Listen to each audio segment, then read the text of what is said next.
Bonjour à tous et bienvenue à vous sur Média TV dans On se dit tout et on y va pour notre sommaire d'aujourd'hui autour de 3 questions. La première, faut-il ou non récompenser les résultats scolaires de nos enfants? Eh bien, on vous dira tout dans un petit moment. Ensuite, ces fameux bobos de l'hiver, peut-on les éviter?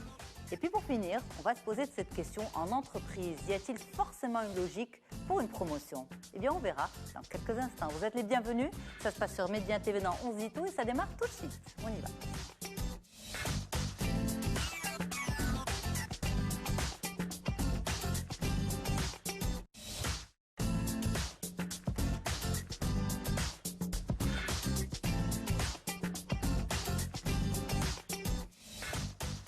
Merci beaucoup pour votre fidélité. C'est un plaisir de vous retrouver une nouvelle fois pour tous ces sujets. Donc les enfants, le boulot, la santé, tout ça c'est où? C'est tout de suite, c'est sur Média TV dans On se dit tout. Mesdames, bonjour, c'est un plaisir de vous recevoir. Merci infiniment d'être là. Nabila Benohoud, vous allez bien? Très bien. Ça va? Et avec vous justement cette histoire de récompense. Faut-il ou non récompenser les résultats scolaires des enfants? Eh bien, on va en parler dans un petit moment. Ensuite, docteur Bahija Fadé, bonjour. C'est un plaisir de vous recevoir, docteur. Plaisir partagé. Alors, avec vous aujourd'hui, les bobos de l'hiver, peut-on les éviter? Eh bien, vous allez nous dire si oui ou non. Et si oui, comment surtout? Et puis ensuite, pour parler de boulot, de promotion en entreprise, y a-t-il forcément une logique? On en parle avec vous, Mona Sabahi, vous êtes coach. Merci infiniment d'être avec nous. C'est un plaisir de vous recevoir. Et je suis très heureuse d'être avec vous, mesdames, aujourd'hui. Marhaba bikoum. Et donc, souvent, on va dire, pour motiver nos enfants, on leur dit, écoute, si tu as une bonne note, je t'offre ça et ça et ça. Si tu as une bonne note, eh bien, tu pourras faire ça et ça et ça. Est-ce que c'est une bonne chose ou non? On y va tout de suite.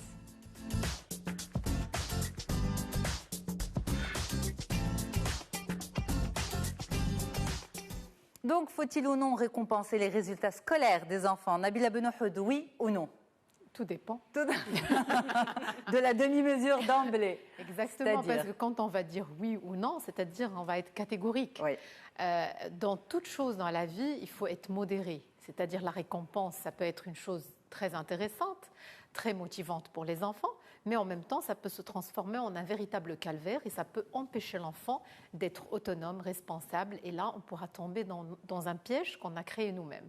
Donc, c'est pour cette raison, on ne pourra pas dire oui, il faut toujours récompenser ou pas. Et en plus, il faut qu'on se pose la question, comment récompenser pour qu'on puisse savoir est-ce que ça va être bénéfique ou pas pour l'enfant. Ok, alors avant de continuer la discussion, je pose la question aux mamans présentes ici. Mesdames, avez-vous déjà usé de cette stratégie de si tu as une bonne note, je te récompense? Mouna, on va dire la petite, elle est encore loin de là.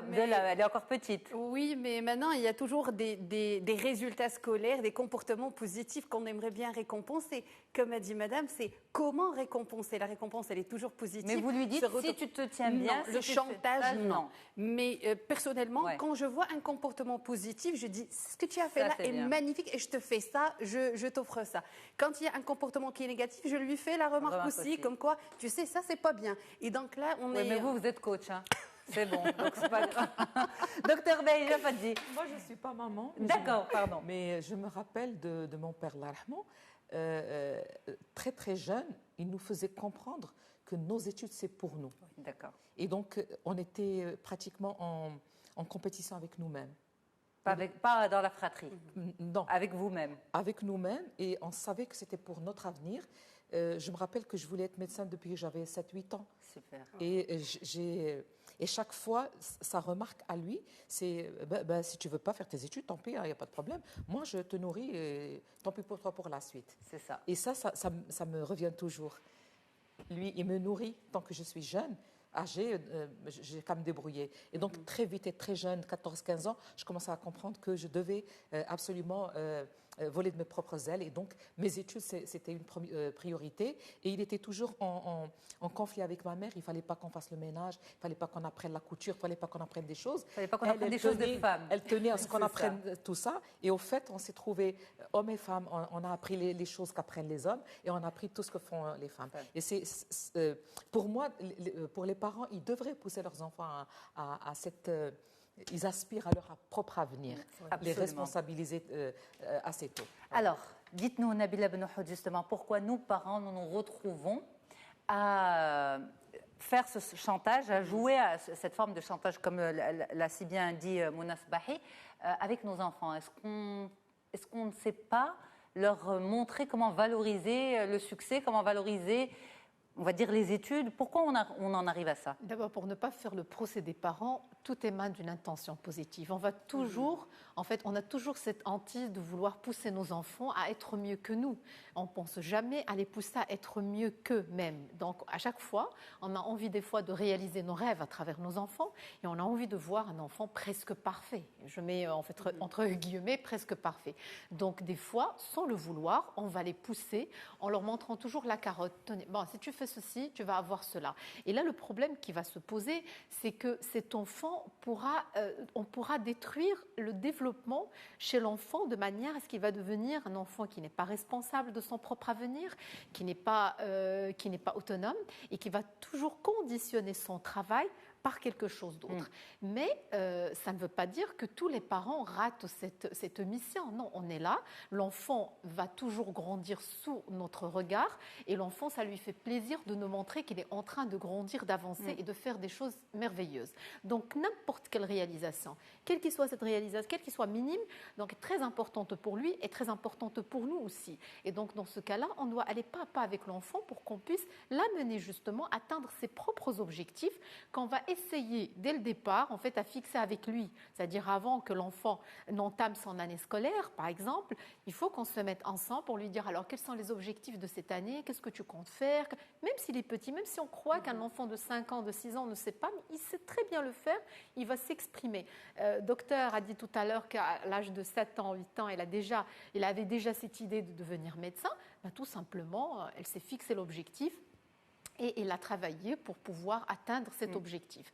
Maintenant, comment le faire? Tout simplement. C'est ça, d'autant plus, si vous me permettez, comment justement, très petit, bon, il y a des exceptions comme Dr Bahija, mais comment très petit leur donner ce goût de l'avenir qui est tellement abstrait dans la tête des enfants. Maman, papa vont au travail, mais c'est abstrait complètement dans leur tête. Comment leur donner comment leur faire visualiser, on va dire, leur avenir professionnel à travers les études pour créer une passion? C'est assez complexe comme mais vous l'avez processus. dit, Yasmine, visualiser, les enfants visualisent encore mieux que nous. C'est-à-dire quand on va demander à un enfant de visualiser, il va le faire très bien. Nous sommes un modèle, c'est-à-dire, je pense qu'on a déjà parlé du modèle, l'éducation par le silence et par le modèle. Déjà, quand ils vont voir des parents qui sont épanouis, qui sont bien, ils vont considérer leurs parents comme des stars. Donc, ils vont essayer réellement de vouloir faire comme leurs parents. Deuxièmement, on peut demander aux enfants de se dire, quand tu vas être grand, tu veux être quoi? Qu'est-ce que tu veux faire comme métier? Et là, on va voir les enfants qui rêvent, mais vraiment, ils savent décrire des choses. Ma fille qui a 9 ans, ça fait 2 ans, elle m'a dit, je veux devenir dentiste. Il m'a décrit son cabinet, la couleur des vêtements qu'il va porter, tout ce qu'il va faire. Et le processus et le processus, parce que n'oubliez pas qu'il y a des dessins animés qui peuvent leur transmettre un certain nombre de modèles. Il y a des dessins animés où il y a des docteurs en fait, qui vont jouer avec des jouets, avec des peluches. Ils vont leur dire, voilà, je suis docteur. Donc l'enfant déjà dans sa tête... Oui, mais les concours pour accéder aux facs de médecine, etc., ils ne savent pas ce que c'est. Mais on n'a pas besoin de leur montrer aussi la difficulté, mais on va leur dire, voilà, si on veut devenir médecin... Est-ce qu'il ne faut pas leur montrer la difficulté? Je pense que les enfants sont capables à n'importe quel âge. Ils peuvent faire ils peuvent se dépasser, ils peuvent vraiment faire des réalisations magnifiques, mais on va leur dire, voilà, pour devenir médecin, voilà ce qu'il faut faire, c'est-à-dire voilà les matières qu'il faut privilégier, voilà ce qu'il faut faire, il faut travailler, n'oublie pas, pour devenir médecin, il faut faire ceci, cela. Et donc, il ne faut jamais dénigrer ce rêve, c'est-à-dire même si on sent que cet enfant, peut-être à un moment donné dans sa vie scolaire, est dans l'incapacité de dépasser quelque chose ou une matière qui lui pose problème, il ne faut jamais lui dire, tu ne seras jamais telle chose, mais on va l'aider, on va lui dire, écoute, c'est très bien, c'est pas grave, on va essayer de trouver des solutions pour que tu puisses dépasser cette difficulté parce que tu arriveras pour arriver à ton rêve. Si vous me permettez, est-ce que finalement on n'accompagne pas les enfants en période de primaire dans le rêve en tant que parents? On les laisse rêver, on les accompagne dans le rêve, mais quand ils arrivent à l'adolescence, au collège ou au lycée, quand les matières se corsent, nous aussi parents contribuent finalement à diminuer de l'intensité de ce rêve. L'école, les matières, la réalité et puis le comportement aussi des parents. Quand on est dans Parce que, pardon, on entend les enfants, en bas âge non, mais les enfants au primaire parler de leurs rêves d'avenir, mais on entend rarement les collégiens, lycéens en parler. C'est surtout valider des notes, passer des examens, décrocher le bac, mais ce n'est pas forcément la vision de l'avenir. Parce qu'on les brime et on va lier leur réussite à la réussite des examens. Parce qu'à un moment donné, l'enfant va se sentir ses études comme un lourd fardeau. Il sera dans l'incapacité de se retrouver tout seul à faire face à tout ça. Des fois, réellement, on leur complique l'existence. Et donc, au lieu de compliquer l'existence, tout simplement, il faut continuer à miser sur le rêve dès le départ. Comment il va faire face aux matières? Franchement, les matières ne sont pas difficiles. Ce n'est pas quelque chose d'extraordinaire. C'est pas un calvaire. Chaque matière, en fait, on doit la percevoir autrement pour qu'on puisse la réussir. Et n'oublions pas une chose, quand on est sur notre trajectoire et on a justement notre rêve à venir, rien ne nous dit qu'on ne peut pas changer en fait de rêve. Rien ne nous dit qu'on ne pourra pas en cours de route en fait changer, prendre un raccourci peut-être pour qu'on puisse à un moment donné changer quelque chose. Parce qu'il y a le rêve, il y a l'objectif, mais il y a le désir. Et à un moment donné, on va pouvoir poser la question à l'enfant. Est-ce que ton rêve tient toujours? Est-ce qu'on peut le réaliser? En fait, est-ce que c'est un objectif réalisable? Ou bien tout simplement, tu te rends compte que c'est un désir parce que tu as pas mal d'empêchements qui peuvent justement entraver ce cheminement. Et là, si c'est toujours un rêve, et en fait, il y tient comme un véritable objectif, là, on pourra l'accompagner pour pouvoir régler ça. Donc, on répond à la question, faut-il ou non récompenser les résultats scolaires? Il n'y a pas de oui absolu, ni de non absolu, mais ça serait quoi cette récompense? Si ce n'est pas, on va dire, un jeu, un jouet, un cadeau. Alors déjà, la récompense ne doit pas être liée à une valeur matérielle importante. L'enfant ne doit pas toujours comprendre que la récompense, c'est de l'argent ou bien quelque chose de cher. Déjà, cette notion d'argent, il ne faut même pas en parler aux enfants. Parce que là, ce que je remarque souvent, c'est que pas mal de parents, on aime nos enfants, on a envie de leur offrir le monde, la lune, mais on ne peut pas leur dire « je vais t'offrir tel cadeau à tel prix », parce que l'enfant, en fait, à un moment donné, on va créer un déséquilibre chez lui. C'est-à-dire, le plus important, ça ne va pas être les études, ça va être ce que je vais obtenir. Et là, je peux tricher, je peux faire n'importe quoi pour que je puisse avoir cette note, pour avoir ça. Et donc ici, c'est malsain. Donc là, il faut savoir comment le faire. Déjà, il faut fixer des règles pour qu'on puisse créer ce système de récompense. Et ces règles doivent être liées à un travail qui est propre, qui est soigneux, qui est un travail qui représente l'image même de l'enfant, son rapport aux études, son rapport à la vie, son rapport au monde qui l'entoure. Et il faut créer aussi un système de points, c'est-à-dire cette récompense, on peut la construire. Je peux dire qu'au cours de l'année, donc peut-être il n'y aurait pas de récompense, on peut faire des systèmes surprises de temps en temps, si on a envie de faire des cadeaux à nos enfants. C'est ça. On n'appelle pas ça un cadeau, mais on va dire j'ai une surprise pour toi parce que j'étais très content de toi, j'étais très fière de toi, donc voilà, je t'offre ça. Et vers la fin, quand l'enfant va obtenir sa récompense, il faut absolument le féliciter parce qu'il a travaillé pour obtenir sa récompense. Mais moi, je rejoins en fait une idée tout à l'heure que docteur a évoquée qui est très importante, c'est que chacun en fait détient sa vie. Ma vie m'appartient, donc moi je ne vais pas passer mon temps à dire à mon enfant écoute, tu vas étudier, tu vas avoir cette note pour moi, parce que ce qui est vraiment dommage, c'est que souvent on entend les parents dire j'attends de toi un 15, j'attends de toi un 16. En fait, on ne va pas avoir des notes pour nos parents, on a des notes pour nous. Les enfants, quand ils vont travailler, ils vont travailler pour eux-mêmes. Ils vont tout simplement essayer de s'améliorer jour après jour, semestre après semestre. Mais ce n'est pas toujours aussi évident, Nabila. Vous savez, ce n'est pas toujours aussi simple que ça. Vous avez des parents qui ont fait justement l'essai avec les enfants d'éviter et de refaire cette éducation à l'ancienne. Je veux que tu me ramènes tant à la maison, je veux que tu aies ça, je veux que... Et finalement, on se retrouve avec des enfants qui ont toujours ce même discours. Bon, tu sais, maman, moi, à l'école, si j'ai de bonnes notes, c'est pas parce que j'aime, mais c'est parce que je dois le faire. C'est-à-dire qu'avoir cet amour de l'apprentissage sur une classe de 30 enfants, je ne pense pas que ce soit... On n'a pas de chiffre officiel, bien sûr, mais je ne pense pas que ce soit, on va dire... Automatique. Non, mais quand il y a un problème avec l'école, c'est-à-dire qu'il y a un problème, il faut s'arrêter, savoir c'est quoi le problème que notre enfant a. C'est pour cette raison, il refuse l'école. Ça, non, on n'arrive pas au refus de l'école. Non, bien sûr, mais on n'aime pas. C'est-à-dire qu'il n'y a pas ce plaisir. Voilà, il n'y a pas ce plaisir. Exactement. Parce qu'en fait, quand on entend les spécialistes, on a l'impression que c'est ou finalement c'est l'erreur des parents de trop demander, et quand on ne demande pas, les enfants sont épanouis, c'est les bonnes notes qui arrivent. Non, ce n'est pas l'erreur des parents, ce n'est pas l'erreur de l'enfant, c'est une question d'erreur. Mais c'est pas ou ça. L'accompagnement est toujours important. On ne peut pas laisser toujours les enfants à leur guise. On est là pour les accompagner, pour qu'ils puissent justement obtenir leurs objectifs.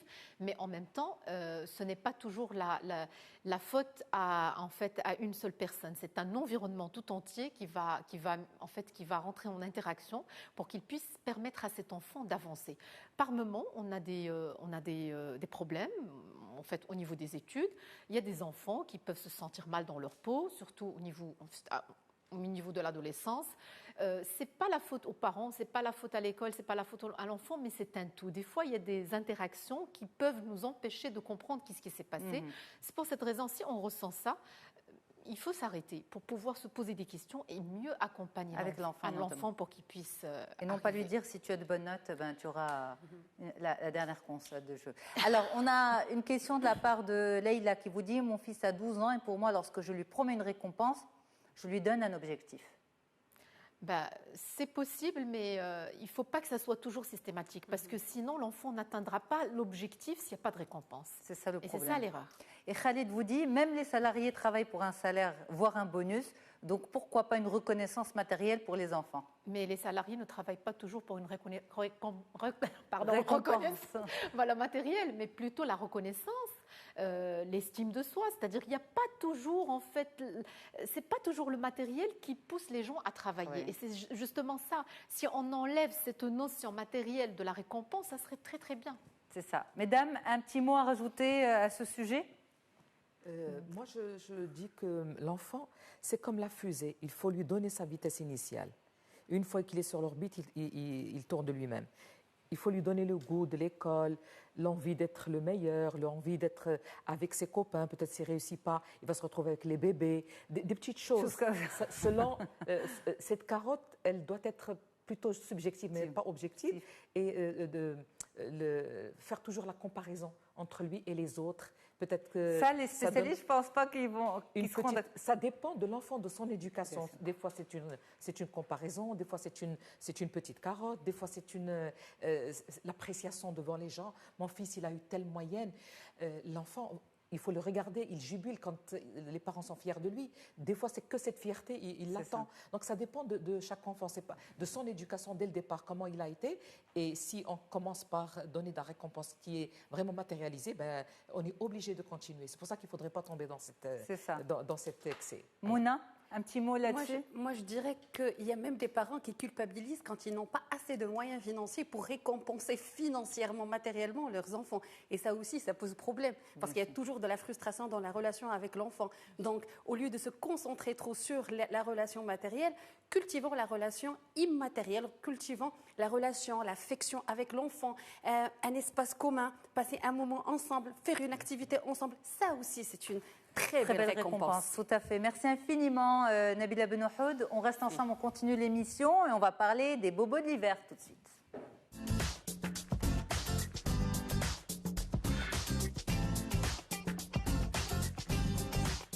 Alors, docteur Bahija Faddi, c'est avec vous qu'on en parle justement. Vous êtes médecin généraliste et ces histoires d'hiver, comme à chaque changement de saison, on va dire à chaque fois qu'on rentre dans l'hiver, c'est les rhumes, c'est les toux, c'est les grippes, c'est toutes ces choses-là. Est-ce qu'on peut forcément les éviter ou finalement, ça fait partie, on va dire, de la saison? Oui, ça fait partie de la saison d'une part. D'autre part, il y a certaines personnes qui sont très exposées, pour qui on craint en période d'hiver. Les gens âgés, affaiblis, les diabétiques, les problèmes pulmonaires, les problèmes cardiaques, les enfants en bas âge à mauvaise défense. Là, il faudrait vacciner. Les femmes enceintes pas forcément? Pas vraiment, non. Pas forcément. La femme enceinte, déjà, elle est en pleine activité génitale et en bonne santé, en principe. Mais je parle des vieux. D'ailleurs, des personnes âgées. Parce que j'allais dire, en Europe, on parle, c'est la façon de mourir des vieux.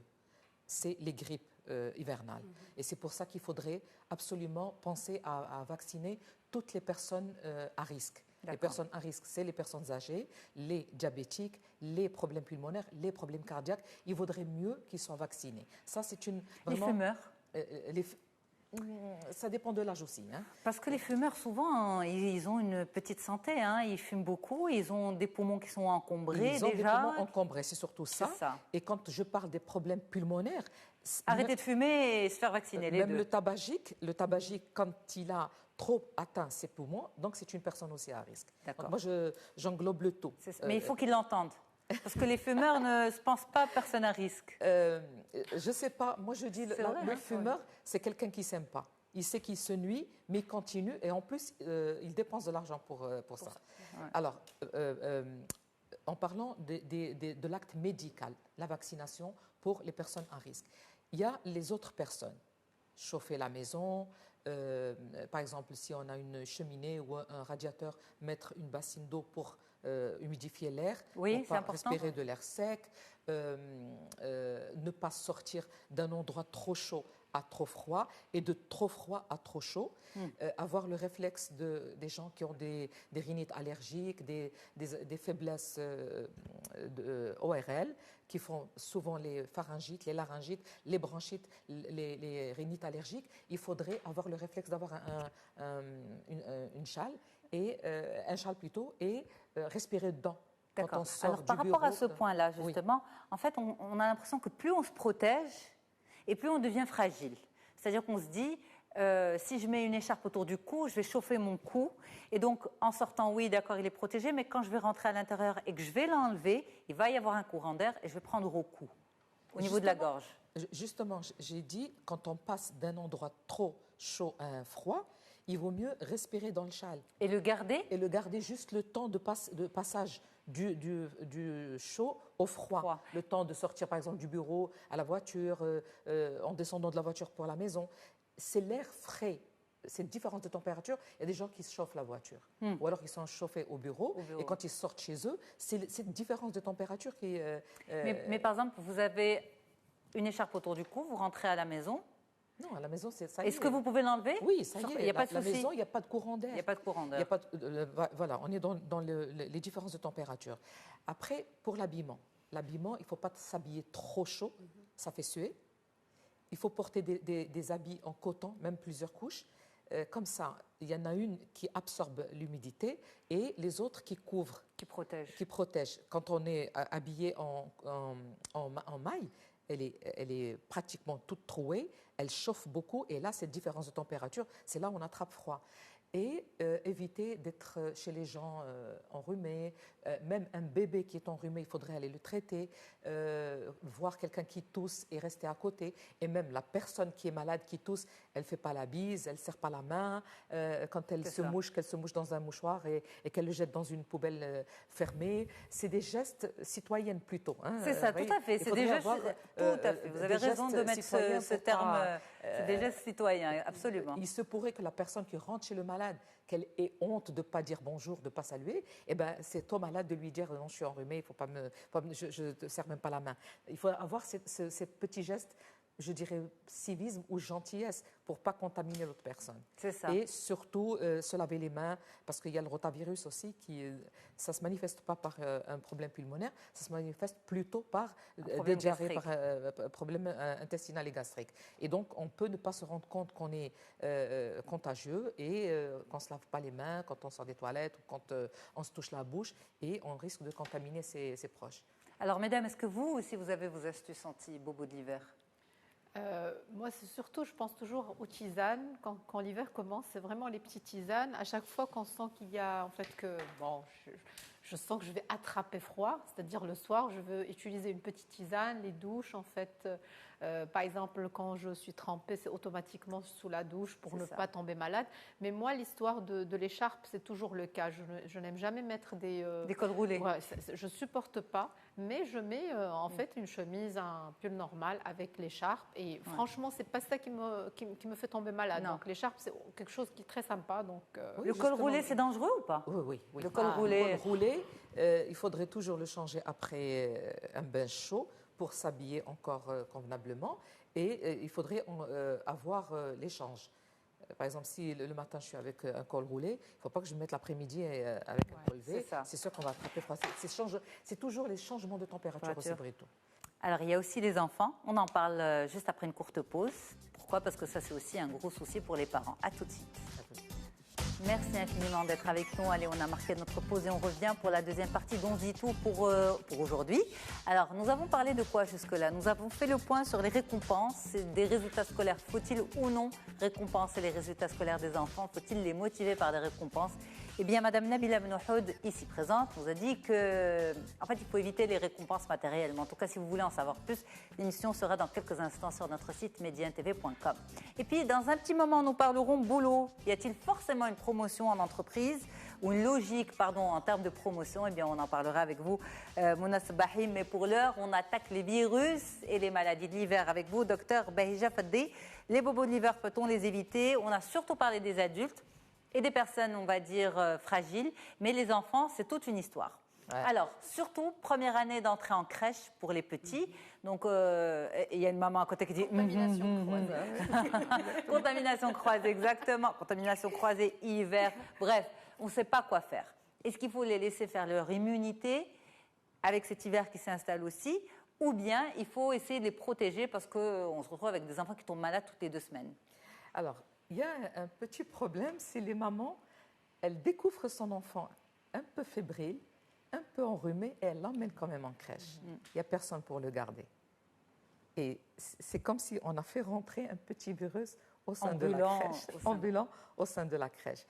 Et je ne sais pas, maintenant, même au Maroc, on commence à tomber dans ce piège de ne pas trouver une personne qui garde l'enfant, même malade. On avertit la percutrice et on dépose quand même l'enfant. Et c'est cet enfant qui va contaminer 6 ou 7 enfants. Il vaut mieux retrouver quelqu'un de la famille, amener chez une amie, chez sa grand-mère, mais ne pas amener son bébé, enfin c'est un bébé quand même, 2 ans à 4-5 ans, il ne faut pas l'amener à la crèche. Quand il est malade. Quand il est malade, il ne faut pas l'amener. Bon, maintenant, ce qui est fait, c'est une réalité dans les crèches, justement. Ces enfants qui tombent malades constamment, surtout aux premières années de crèche. On a une maman ici présente, une jeune maman. Est-ce que c'est une inquiétude que vous avez, Mouna, par rapport à ça?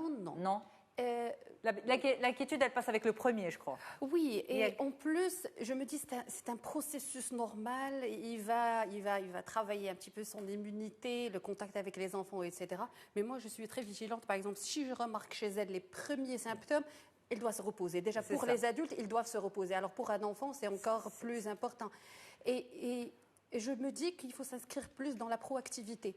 L'hiver, c'est plus la vitamine C, mais naturelle. Les oranges, la tomate, le kiwi. En fait, une alimentation et beaucoup d'eau. Parce qu'on oublie assez souvent de boire de l'eau. Parce que comme il fait froid, on n'a pas ce sentiment d'avoir soif et on oublie l'eau. Et on oublie, tout à fait. Alors, on revient justement au tout petit. Alors, les parents se disent... Si je prends trop de précautions, est-ce que j'en fais pas un bébé fragile ou un enfant fragile? Si je couvre beaucoup, si je mets le col roulé, si je mets l'écharpe, si je mets le bonnet, si après la douche, je dois forcément sécher les cheveux, est-ce que j'en fais pas un enfant qui va être fragile? Parce que si je ne suis pas toutes ces étapes, eh bien, il va attraper froid. Le couvrir convenablement.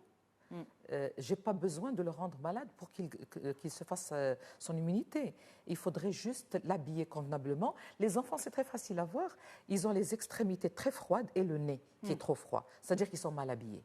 D'accord. Les enfants, pour savoir qu'ils sont bien habillés, ils ont les mains chaudes et l'extrémité du nez qui est chaude aussi. Alors, en discutant avec les mamans, chacune sa recette. Pour certains, c'est 3 couches de sous-vêtements. Pour d'autres, c'est 2. Idéalement, ça serait quoi? Moi, je vous dis, il faudrait voir s'il n'a pas les extrémités froides. Ça dépend de chaque enfant, en fait. Chaque enfant. Il y a des enfants qui ont besoin d'être couverts, mais de façon trop importante. Et on va voir qu'ils sont encore frileux. Il y a des enfants qui sont plutôt de température pratiquement normale. Là, il faudrait les habiller selon toujours toucher les extrémités. Là, on sait qu'ils n'ont pas froid. Mais comme je vous dis, c'est comme pour l'adulte, il faudrait qu'il le sortir d'un endroit chaud à un endroit froid en le couvrant. Ouais. Il y a des doudounes, il y a même des combinaisons toutes fermées. il ne faut pas laisser les oreilles découvertes. Il ne faut pas laisser les oreilles découvertes chez les enfants. L'enfant, il est très fragile. Sa peau, elle n'est pas encore mature et donc elle refroidit plus rapidement qu'un adulte.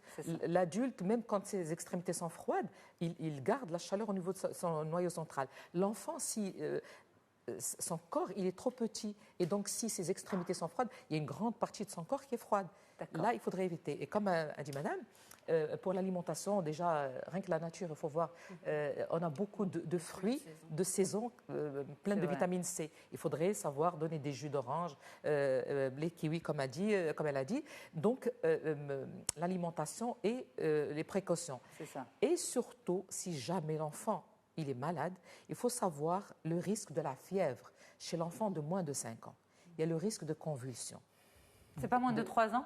Moins de 5 ans. Jusqu'à 5 ans, il faut éviter que l'enfant garde sa fièvre. C'est pour ça que je dis, quand l'enfant il commence à avoir un petit rhume, il peut démarrer un petit rhume le matin à 8 heures et finir rien qu'à 2 heures de l'après-midi avec une convulsion. C'est pour ça qu'il faudrait garder son enfant près de soi, quitte à prendre un congé de son travail pour accompagner l'enfant. Dès qu'il commence à être malade, il faut l'emmener chez le médecin pour le traiter. En même temps, les pédiatres vous disent que, écoutez, les premières heures, on ne peut pas forcément savoir ce qu'il y a. Un enfant, pour être fixé, il faut attendre 48 heures environ. Oui.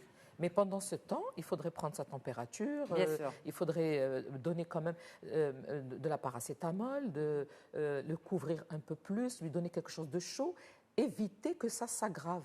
Et pour l'éviter, il faudrait le garder à la maison. Il faut le garder à la maison. Il ne faut pas qu'il se fatigue. Il y a ce risque de l'enfant de 5 ans et moins de faire la convulsion. Et donc, un petit rhume, pour un enfant, on ne sait jamais quand est-ce que ça dégénère et que ça devient grave. En tout cas, c'est vrai. Voilà. Un petit conseil aux parents, Nabila, par rapport à ça, à quelque chose de votre propre expérience de maman aussi? Moi, personnellement, avant 2 ans, j'ai jamais donné d'antibiotiques aux enfants. C'est-à-dire, on a essayé d'être dans le vraiment paracétamol, surveillance. Et parce que les enfants, ils arriveront quand même à se défendre s'ils sont sous nos yeux. Donc, il ne faut pas non plus s'affoler. Pour un 37,5 de fièvre, ce n'est pas alarmant. Ce n'est pas une fièvre, 37,5. Ben oui, mais il y en a qui, dès que ça dépasse 37, c'est la fin du monde. Donc vraiment, il ne faut pas, parce que même les médecins, des fois, quand on va chez eux, ils ont l'habitude, les pauvres, de voir des mamans affolées. Donc pour mon enfant est malade, non, un enfant, c'est normal, il peut même faire des fièvres isolées. Donc, alors qu'il n'y a rien du tout, le lendemain tout va bien. Donc c'est la vigilance et surveiller et surtout en fait prendre des soupes le soir, en fait réchauffer l'enfant, essayer de pousser l'enfant à savoir aussi s'alimenter parce que jusqu'à un certain âge ils ne savent pas dire est-ce qu'ils ont chaud ou ils ont froid. Tout à fait. Et moi je garde toujours un conseil du pédiatre. Il m'a dit ce que vous portez vous et rajoutez un petit pull. Donc c'est comme ça avec les hommes. C'est vrai. Oui, j'ai toujours trouvé que avec l'enfant, fait un peu le vétérinaire. Voilà. Il faudrait reconnaître les signes pour prévenir que ça dégénère. Voilà. Alors, rapidement, peut-être pour conclure, Nabila disait 37,5. 37,5, ce n'est pas de la fièvre. De la température, c'est à partir de... C'est une petite température parce que normalement, on n'est pas à 37 degrés. On est à 36,2, 36,4, 36,8. À 37,5, ça commence à monter. Et donc, comme j'ai dit, il faudrait juste être vigilant. Il ne faut pas se dire que ce n'est pas grave. Chez un adulte, ce n'est pas grave du tout. Même à 40, ce n'est pas très grave. Un adulte, il ne risque rien. Il est affaibli, il est fatigué, il peut décider lui-même de prendre ses médicaments. L'enfant, non, c'est nous qui sommes responsables. Exact. Alors, rapidement, question de parents. On a Bahija qui vous dit « Moi, je ne tombe jamais malade en hiver, mais par contre, je fais de sacrées grippes autour de juin. Pourquoi ?» C'est le changement de température aussi. C'est le changement de climat, carrément. Ouais. Et puis, on a Safia qui vous dit « On me parle souvent d'une cure d'ail à faire en hiver, mais je n'y crois pas trop. Qu'en pensez-vous » Moi, je parle d'une potion grand-mère, je le dis à mes patients. Quand ils démarrent les petits picotements au niveau de la gorge, un petit écoulement nasal, la grippe n'est pas encore... je leur dis de prendre du gingembre et du miel, du vrai miel. Et du vrai gingembre. Et du vrai gingembre. Et de l'avaler doucement, doucement pour adoucir. Ça adoucit, ça évite une toux toute la nuit. Et ça peut, comme ça chauffe, le miel ça chauffe, le gingembre ça chauffe. Et ça peut éviter que la maladie évolue.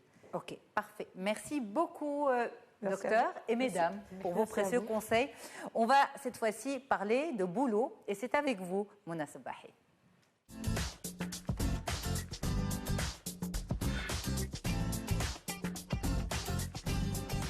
Et on va se poser cette question avec vous. En entreprise, y a-t-il forcément une logique pour octroyer une promotion à un salarié ou à une salariée? Est-ce qu'il y a toujours des logiques logiques? On parle de l'entreprise marocaine. On parle de notre contexte. Très bien. En fait, dans la tête de celui qui donne, qui octroie cette promotion, il y a toujours une logique. Mais est-il vraiment logique? Est-ce qu'elle correspond à des procédures? Est-ce qu'elle s'inscrit dans une gestion, dans un système de management organisationnel où c'est juste au pif, au subjectif personnel, à l'évaluation individuelle de ce manager? C'est là la grande question. Il y a toujours une logique. Mais maintenant, est-ce qu'elle s'inscrit dans un système ou bien c'est juste ma logique personnelle? Je trouve que Yasmine, elle mérite cette promotion, je lui octroie. L'autre, je ne l'apprécie pas trop. Oui, bien sûr, Yasmine, on est d'accord. L'autre, je l'apprécie pas trop, il m'a pas dit bonjour 2 semaines avant de décider alors de la justement, promotion. ça c'est pas, enfin je veux dire, c'est pas professionnellement logique. Oui, mais justement, d'où la question, est-ce qu'il y a forcément une logique professionnelle? J'aurais dû rajouter professionnelle. Voilà, oui.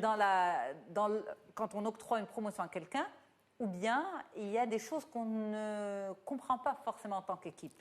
Quand il n'y a pas une procédure bien installée, quand les managers ne sont pas formés et accompagnés déjà dans leur prise de fonction de manager, quand ils ne comprennent pas les répercussions de ces promotions, aussi bien sur la personne promue que sur l'équipe, que sur les autres, parce que ça se sait et on va en parler, etc., c'est sûr qu'il n'y aura pas de logique professionnelle. Donc, il n'y a pas que la responsabilité de cette personne. En fait, il faut qu'il y ait un mode d'emploi au sein de l'entreprise. Absolument, absolument. Et être accompagné par ce mode d'emploi et pour ce mode d'emploi. Parce qu'il ne suffit pas de dire on a la procédure. Assez souvent dans des entreprises, et on n'oublie pas notre tissu économique, la majorité des entreprises, c'est des PME, PMI, on dit qu'il y a une charte, il y a des procédures, mais ces procédures ne sont même pas comprises par les personnes qui sont censées les appliquer et les respecter. Alors, dans un monde idéal, à quoi ressemble cette procédure de promotion? C'est ça. Qui parle aussi bien des savoir-faire, savoir-être de la personne à promouvoir. C'est une grille? Bien sûr. C'est une vraie grille d'évaluation, établie, préétablie et revisitée et révisée au moins une fois par année. Okay. Parce que les éléments, ils changent. Les compétences dont on a besoin pour ce poste-là, cette année-là, pourraient changer d'une année à l'autre. Donc, faire une très belle procédure, hyper efficace, une année, et dire « Waouh, il va travailler pour les 10 années à venir », non.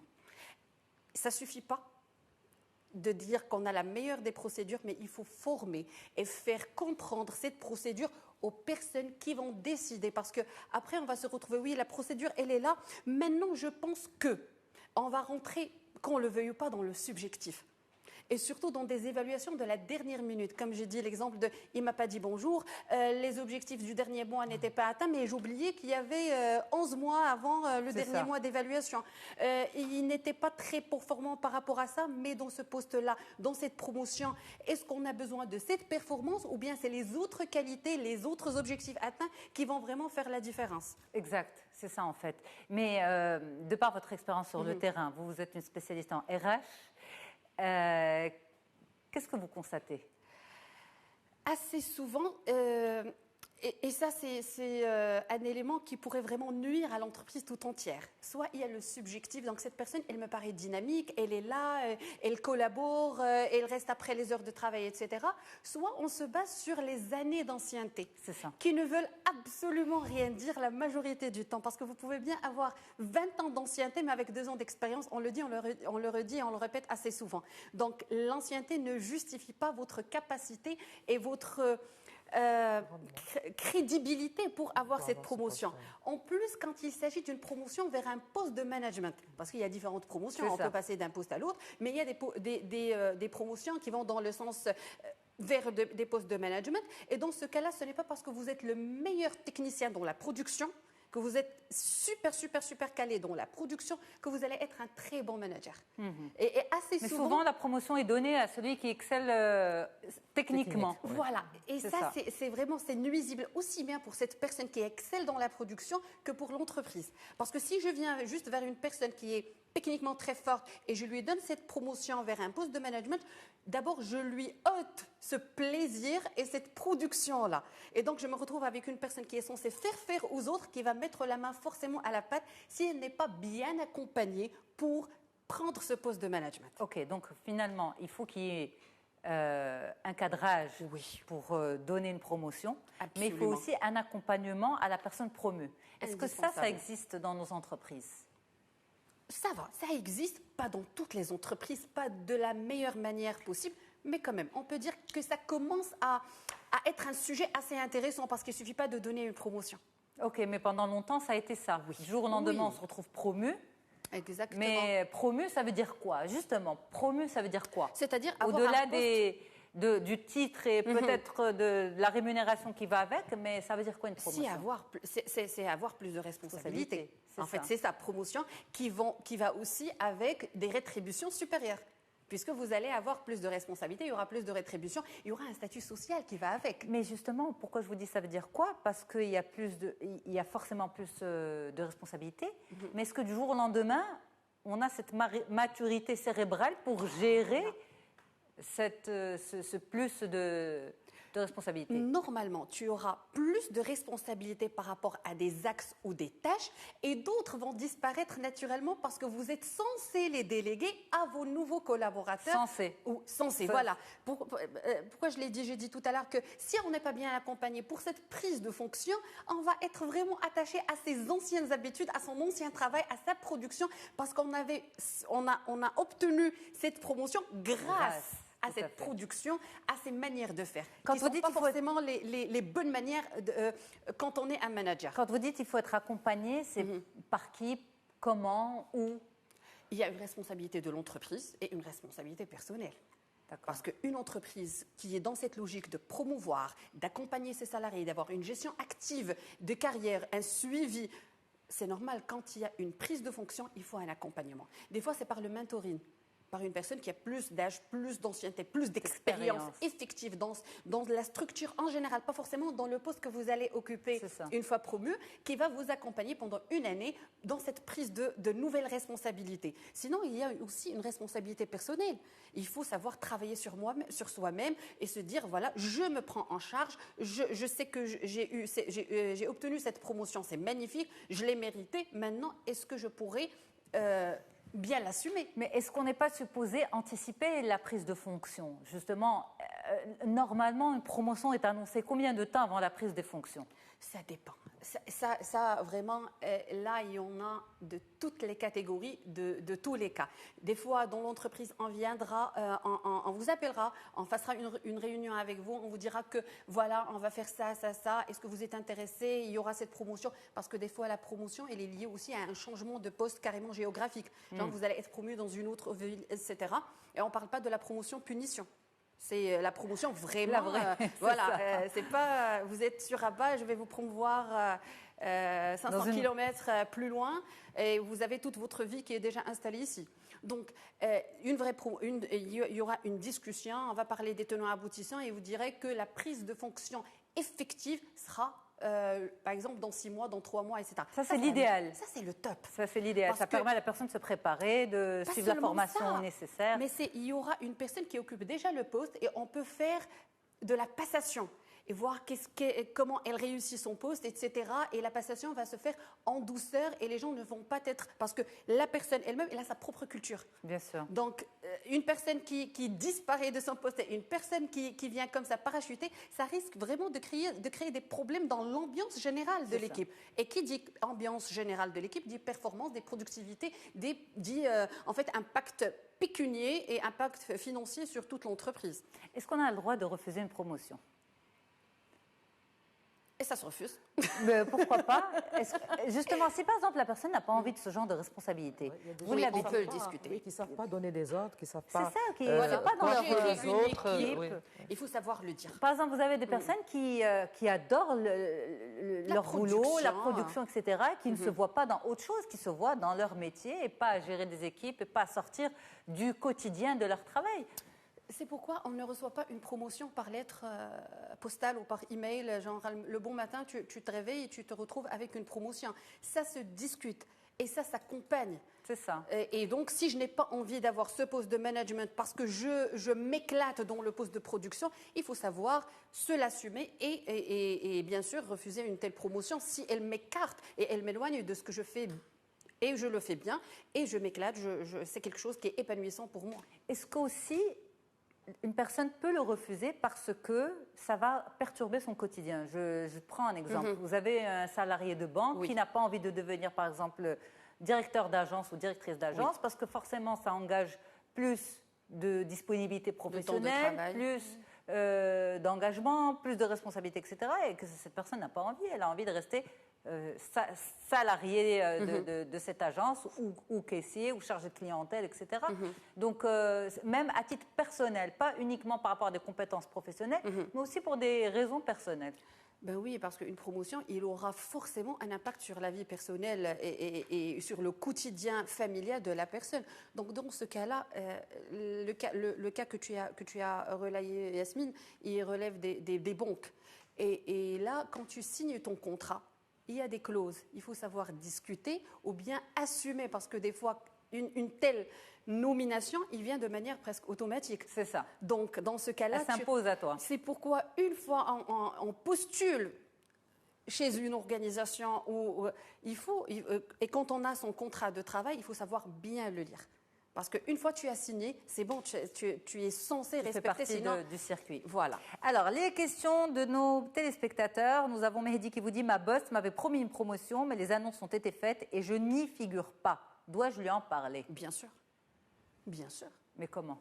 De manière très professionnelle. Je dirais à la voir, bonjour madame, s'il vous plaît, je souhaite vous parler au sujet de la promotion. Vous m'avez fait la promesse. Qu'est-ce que j'ai fait qui a fait en sorte que je ne l'ai pas mérité? Est-ce qu'il y a des choses auxquelles je devrais faire attention, etc. C'est pourquoi je vous dis, il y a beaucoup d'arbitraire dans la chose quand ce n'est pas bien cadré.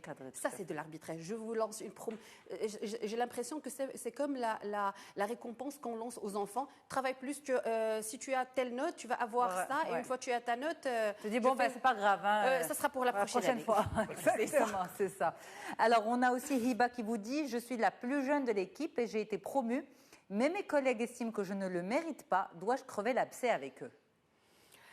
Là, c'est aussi une responsabilité de l'entreprise et les team building sont là pour ce genre de friction entre les collègues. Mais sinon, si c'est son équipe à elle, elle est censée s'installer à table avec eux et en parler de vive voix et d'assumer son âge et son jeune âge dans l'entreprise, surtout si elle est la dernière. Son jeune âge de manager. Voilà, et dire j'ai besoin de vous et si on réussit, nous réussissons ensemble. C'est pas moi la boss de cette équipe et vous êtes mes collaborateurs, mais nous travaillons ensemble. C'est important. Mesdames, on arrive à la conclusion de l'émission. Un petit mot sur ce sujet, Dr Bahija Fadé? Moi, je sais que dans les multinationales, de temps en temps, on envoie ces cadres en formation dans la maison mère. Et à chaque fois, ils ont des petits stages. Et là, eux-mêmes, ils dénichent la personne valable entre 2 ou 3 personnes qui ont un poste de responsabilité. En les voyant dans la maison mère, ils arrivent à prouver leurs compétences. Et entre les 2 ou 3 personnes plausibles, ils choisissent le meilleur. Voilà. Et les multinationales, ils sont très bien organisés pour... Absolument. Oui. Nabila, un petit mot? Il ne faut pas oublier que nous sommes toujours en train de parler de l'humain. Et quand il s'agit des êtres humains, c'est toujours difficile de gérer tout ça. Il y a beaucoup de résistance au changement, il y a beaucoup de perceptions, il y a beaucoup d'attentes. Et quand on n'arrive pas à clarifier le tout, on aura beaucoup de mal à avancer. Et quand on a une équipe qui résiste à une nomination, bien évidemment, personne ne réussira quoi que ce soit. C'est vrai. Merci beaucoup, mesdames. Merci d'avoir fait le tour de ces sujets ensemble aujourd'hui sur Médien TV dans 11 dit tout. Je vous donne rendez-vous très très vite. Je remercie bien sûr Nabila Benohoud, Dr Bahija Fadé et Mouna Sabahi. Et puis bien sûr un grand merci à toute l'équipe en régie. Au revoir et à très bientôt.